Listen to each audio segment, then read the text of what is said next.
Hey there, are you considering a Velotric e-bike, or more specifically the Discover 2? In this video, I want to quickly share 5 things I personally learned about it after 1,000 miles and a summer of riding it to help you make your decision to buy one or not. First, the bike's weight. It's a little more on the heavy side. I like the way it feels while riding with the extra weight, but I did need to come up with an easier way to load it on my bike rack on the back of my SUV. When I first bought my Discover 2, I was totally new at e-bikes. I tried to actually lift the whole bike up onto the bike rack all at one time, and doing it that way didn't last long. I did put together a video on an easy way to load an e-bike. I'll put a link to it in the description.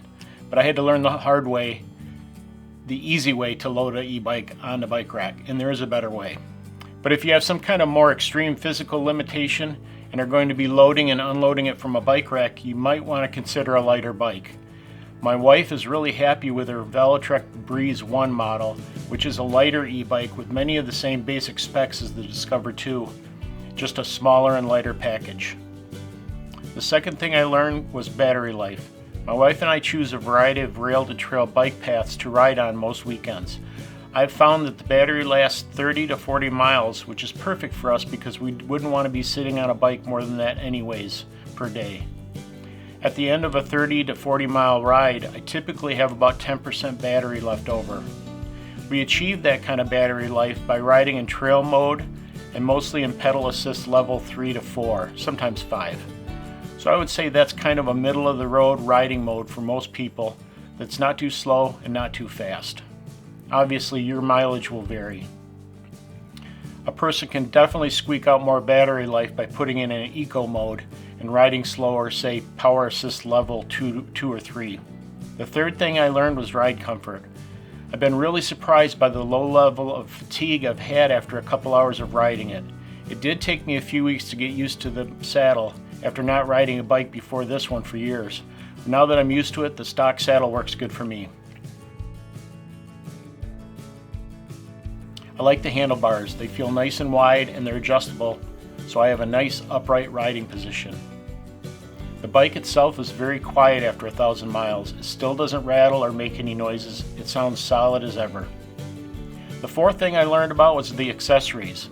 I've been really impressed with the quality of the Velotric branded accessories in particular.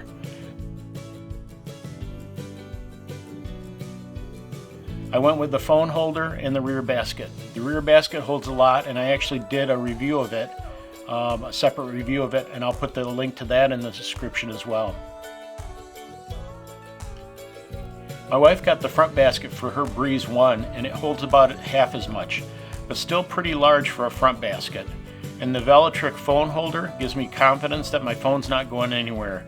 It's very secure in it. It's all aluminum. My wife did have a problem with a fender cracking, and that brings me to the fifth thing I learned: Velotric Support. I emailed them about the cracked fender and sent them pictures, and within a week they mailed us new ones. She's had the new fenders on for a few months now, and she's had no problem with the new ones whatsoever. So I'm not sure why the first one's cracked in the first place. But the experience with Velotric Support was good for me. I know it's not good for everybody else. I can only speak from my experience. They were responsive, replied to my emails within hours, and I had the replacement fender within a week. So it's not too bad in my book.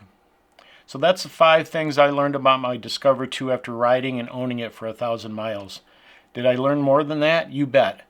But the video would be too long for most people to sit and watch. If you have any questions or anything to add, please don't hesitate to leave a comment below.